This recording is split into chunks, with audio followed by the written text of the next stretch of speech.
Hola, esto es Mundo Cuñao, la sección de ¡Gran Cuñao! en la que arreglamos el mundo. Para arreglar el mundo conviene enterarse antes de qué le pasa, no vaya a ser que en vez de arreglarlo lo estropees más, que pasa mucho eso. En los vídeos anteriores de Mundo Cuñao os explicábamos que ahora mismo en el mundo pueden pasar dos cosas: que venga una época de 20 o 30 años de buen rollito, lo que hemos llamado la ecuanomía, o también puede pasar que venga una guerra y nos vayamos todos a tomar por culo. Lo de la guerra ya lo dejamos completamente arreglado en el último vídeo, de eso ya ni preocuparse, así que en el vídeo de hoy vamos a explicar de dónde sale y qué va a ser la ecuanomía. Esa etapa de buen rollo happy que nos espera, si queremos, claro, porque el ser humano ha demostrado mogollón de veces y mogollón de demostrado que lo que le mola es estar todo el rato de mal rollo. La ecuanomía es la próxima etapa histórica que viviremos y va a traer 20 o 30 años de súper buen rollo. Pero, ¿de dónde viene la ecuanomía? Como ya os expliqué, la historia va avanzando en ciclos de 3 etapas: tesis, antitesis, síntesis. En la primera hacemos una cosa, en la segunda todo lo contrario, en la tercera una mezcla de las dos y vuelta a empezar. ¿Y en qué ciclo de la historia estamos ahora? Miraos si queréis el vídeo anterior, pues estamos aquí. Después de la Segunda Guerra Mundial empezó un nuevo ciclo histórico en el que la primera etapa, la tesis, fue el estado del bienestar y la segunda etapa, que es la que estamos viviendo actualmente, la antítesis, es el neoliberalismo. Os los resumo. Estado del bienestar. Los gobiernos organizan casi todo. Tienen grandes empresas, bancos, hospitales, colegios e intentan que toda la gente tenga trabajo, tenga casa, médico, etc. La gente paga impuestos al gobierno, da al gobierno una parte de lo que ganan y el gobierno organiza todas esas cosas. Esto como que parece que guay, papá gobierno nos quiere, papá gobierno nos cuida, pero en los años 80 los gobiernos, de tanto querer y tanto cuidar a la gente, pues se quedaron sin pasta. Muchas empresas controladas por los gobiernos, lo que se llama empresas públicas, se fueron a la ruina y como que no se podía seguir así y se empezaron a hacer las cosas de otra manera. Con el neoliberalismo, en vez de los gobiernos, ahora son las empresas privadas las que van a controlar casi todo. Bancos, energía, comunicaciones, hospitales, colegios. La gente va a pagar menos impuestos, va a dar menos dinero al gobierno porque el gobierno va a dar menos servicios. Y esos servicios ahora los van a dar sobre todo las empresas privadas y la gente para obtenerlos va a pagar directamente a esas empresas. Este modelo, el neoliberalismo, empezó hace 40 años, a mediados de los 80, y desde hace unos años ha empezado a dar signos de agotamiento. Fijaos, en el neoliberalismo la economía se mueve en torno a las empresas privadas y a los bancos que las financian, y los gobiernos no intervienen en la economía, ¿ok? Bueno, pues en 2008 todos los bancos del mundo se quedaron sin pasta, ¿vale? Dicen que habían prestado mucho a la gente, que la gente no lo devolvía, bueno, se quedaron sin pasta. Y entonces, de repente, ya aquello de que los gobiernos no intervengan en la economía, pues como que, bueno, igual no había que tomárselo tan a pecho. Y los gobiernos de todo el mundo tuvieron que intervenir en la economía y dar dinero a los bancos de todo el mundo para que el sistema pudiera seguir funcionando. O sea, era como decirle al gobierno: oye, gobierno, mira, ¿qué te iba a decir? Tú déjame ganar dinero a saco, ¿vale? Y no te metas. Pero bueno, si me quedo sin dinero, pues ahí ya sí, métete y me das más dinero. Así que los gobiernos intervinieron en lo que se llamó el rescate bancario, dieron dinero a los bancos y el neoliberalismo, que se acababa de pasar por el forro su norma número 1, la de que los gobiernos no intervienen en la economía, pues siguió como, si no ha pasado nada, si no se ha notado casi. Sí, se ha notado, colegas, se ha notado. Vosotros creéis que no se ha notado, pero se ha notado. Pero bueno, el neoliberalismo ha seguido ahí 15 años más estirando el chicle hasta que ya has llegado a un límite que ya no se puede superar, y ese límite es que los precios de todo han subido tanto que la gente ya no tiene pasta para pagar los servicios que dan las empresas. Y hay un dato brutal: por primera vez en la historia de la humanidad los hijos son más pobres que sus padres. Las familias, aunque trabajen la mamá y el papá y tengan los dos un sueldo más o menos guay, no tienen dinero suficiente para comprar una casa hasta los 40 años. No les llega la pasta para poder vivir más o menos guay. ¿Y qué pasa? Pues que eso no solo es malo para la gente, sino también para las empresas. Porque si la gente no puede comprar, las empresas no pueden vender y no van a ganar dinero. Y también porque los gobiernos, al ver esto, claro, se han asustado y, atención, han vuelto a intervenir en la economía. y esto es un signo ya muy claro de que se acerca un cambio de etapa. ¿Y cómo han vuelto a intervenir los gobiernos en la economía? Fijaos, en 2022 la Unión Europea limita el precio que las empresas pueden poner a la energía. Esto ha sido histórico. Límites al precio de la electricidad, al gas. Las empresas ya no pueden pedir cada vez más dinero, total por dar lo mismo. Gas, luz, gasolina. Y más señales del inicio del declive del neoliberalismo, los países están creando impuestos para las grandes empresas. Si las empresas ganan pasta súper que te cagas, pues ahora los gobiernos les obligan a repartir un poco más. Y más señales. Todas han ocurrido en 2022. Los países se unen para financiarse emitiendo deuda pública conjunta. Los países hacen leyes para proteger los sueldos de las personas, que lo que la gente gana sea suficiente para vivir.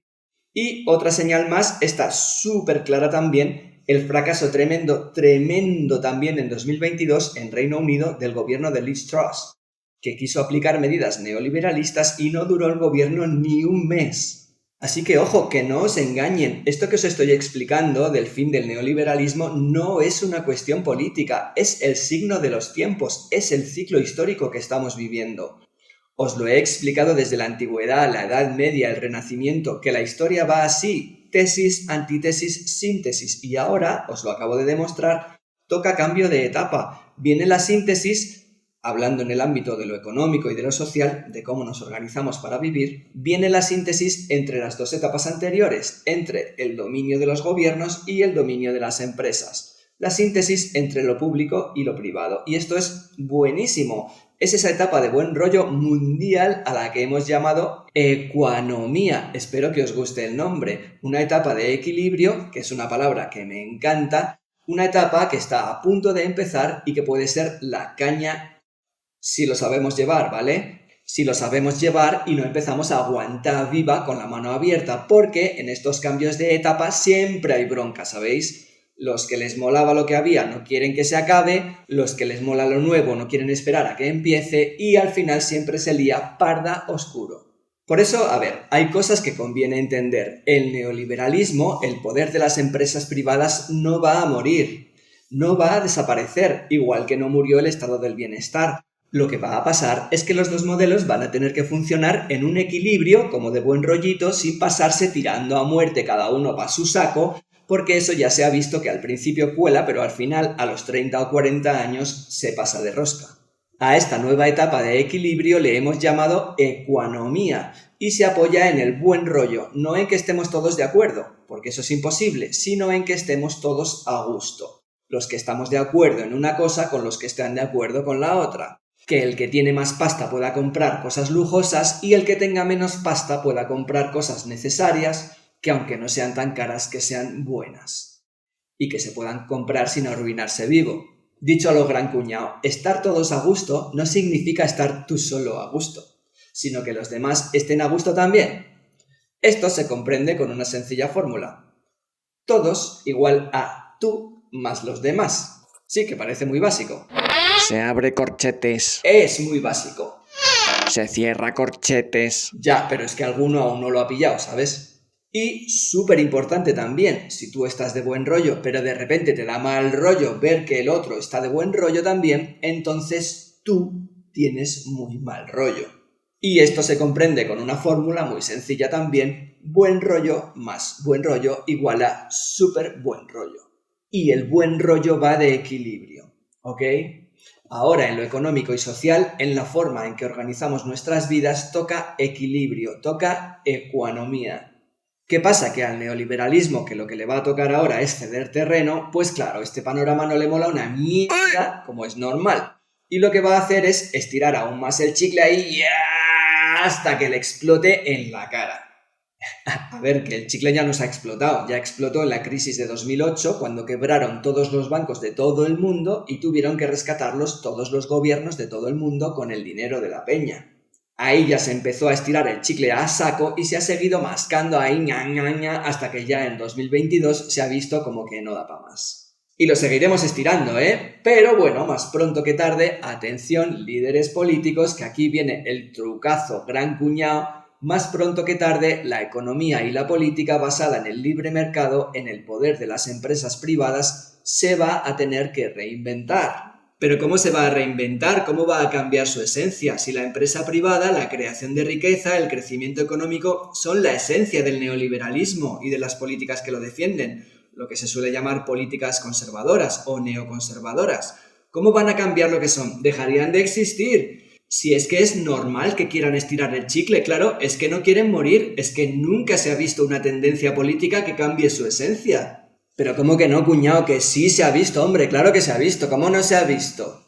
En el anterior cambio de etapa, cuando cambiamos el estado del bienestar por el neoliberalismo, todos los países del mundo, sobre todo de Europa, pero de todo el mundo, todos los países donde había gobiernos que defendían lo público, gobiernos que se suelen llamar socialistas o progresistas, todos cambiaron su esencia y empezaron a hacer todo lo contrario de lo que querían hacer. Empezaron a actuar de acuerdo a la economía capitalista, de acuerdo al neoliberalismo. Pasaron las grandes empresas de energía, de banca, comunicación, que eran públicas, que eran de los gobiernos, las pasaron a empresas privadas. Esto fue súper criticado porque, claro, estaban haciendo lo contrario de lo que se supone que tenían que hacer. En España se machacó a los gobiernos socialistas de los años 80, se decía que no eran socialistas. Y era verdad, claro que era verdad, no eran socialistas, pero entendieron, porque no había otra, que tenían que adaptarse a los tiempos y buscar otras formas de actuar e ir metiendo su rollito pues por donde podían, por los huecos que quedaban. Por ejemplo, en España esos gobiernos socialistas se cargaron un montón de empresas, que fue fatal, pero crearon lo de cobrar el paro, que cuando te quedas sin trabajo, pues el gobierno te da un poco de pasta para que no te vayas a la ruina, que está guay. Como os decía, esto ocurrió en todo el mundo en los años 80. Todos los gobiernos socialistas como que se pasaron al otro lado, se pasaron al capitalismo. Incluso países como Rusia y China, que eran la bandera del socialismo, la bandera de lo público, se abrieron a la empresa privada, a la economía de libre mercado. El despegue económico tan brutal de China arrancó ahí, cuando entraron las empresas privadas. En todo el mundo solo 4 países, de casi 200 que hay, solo 4 países, Cuba, Corea del Norte, Laos y Vietnam, han seguido diciendo que son socialistas. En fin, lo que está claro es que no son democráticos. E incluso, atención a esto que es muy fuerte, incluso si retrocedemos un momento a la etapa anterior al neoliberalismo, al estado del bienestar, comprobamos una vez más esto que os cuento, que bienestar o neoliberalismo no es una cuestión política, es una cuestión histórica. Que esto va por ciclos, fijaos. Resulta que en España, en la etapa del estado del bienestar, lo que había era una dictadura súper de derechas, que en teoría las empresas privadas dominarían la economía, ¿no? Y habría que pagarles mogollón de dinero por todo, ¿no? Por obtener sus servicios. Pues no. Resulta que la política en la España de Franco era de protección social a saco, casi como si fuera de izquierdas. ¡Flípalo! La sanidad pública, las grandes empresas de energía y de comunicaciones públicas, Telefónica, Endesa, la televisión pública. El Estado tenía mogollón de empresas súper fuertes que controlaba desde el INI, Instituto Nacional de Industria. Había una banca con fines sociales muy fuerte, muy arraigada, que eran las cajas de ahorros, hasta el punto de que, esto ya se ha dicho medio en broma, medio en serio, que Franco era socialista. Y en cierto modo era verdad, no porque fuera socialista, que no era socialista, sino porque el ciclo histórico en ese momento era el estado del bienestar y las políticas eran de protección social, fuera el gobierno de izquierdas o de derechas. Igual que os decía antes que en los 80 y los 90 los gobiernos socialistas en España hacían una política económica como de derechas, de dominio de la empresa privada. Porque entonces el ciclo histórico había cambiado del estado del bienestar al neoliberalismo y los gobiernos no tenían más remedio que adaptarse al ciclo histórico en el que vivían. Para que veáis la súper importancia de esto que os cuento, del proceso dialéctico de la historia, y que veáis la gran soplamemez que son la política y la economía. Pero bueno, como os iba diciendo, igual que en España una dictadura de derechas hizo una política social, e igual que en los 80 el socialismo tuvo que reinventarse al llegar el neoliberalismo, ahora que el neoliberalismo se agota, a quien le toca el turno de reinventarse es al capitalismo. ¿Y cómo lo va a hacer? ¿Cómo va a reinventarse el capitalismo? ¿Se va a poner a hacer ahí lo contrario de lo que dicen sus ideales, como hizo el socialismo? No, lo tienen mucho más fácil. Gran Cuñado os va a dar el trucazo para reinventar el capitalismo. Y se trata simplemente de hacer lo mismo. Sí, lo mismo. El capitalismo va a poder seguir haciendo lo mismo, haciendo negocio, moviendo la pasta ahí para arriba, para abajo, lo mismo, pero menos. Es un poco como ponerse a dieta. Puedes comer todo lo que te dé la gana, capitalismo, todo lo que te dé la gana, solo que no tanto. Esto es un problema, porque al capitalismo no es que le mole la pasta, no, lo que le mola es infinita pasta, cuanta más mejor. Vale, capitalismo, lo que pasa, y tú lo sabes muy bien, es que si las empresas ganan tanto, tanto, tanto y las personas se quedan sin pasta, entonces las personas no tienen pasta para comprar y se acabó el capitalismo, que lo sabes muy bien. Así que el capitalismo, las empresas privadas, quizá tarde aún algunos años, pero van a ponerse a dieta. No solo porque los gobiernos van a controlar que no se pasen sacando la pasta a la gente, no solo porque los servicios públicos van a recuperar parte del terreno perdido para llegar a un cierto equilibrio, a una competencia justa con las empresas privadas, a eso que hemos llamado economía.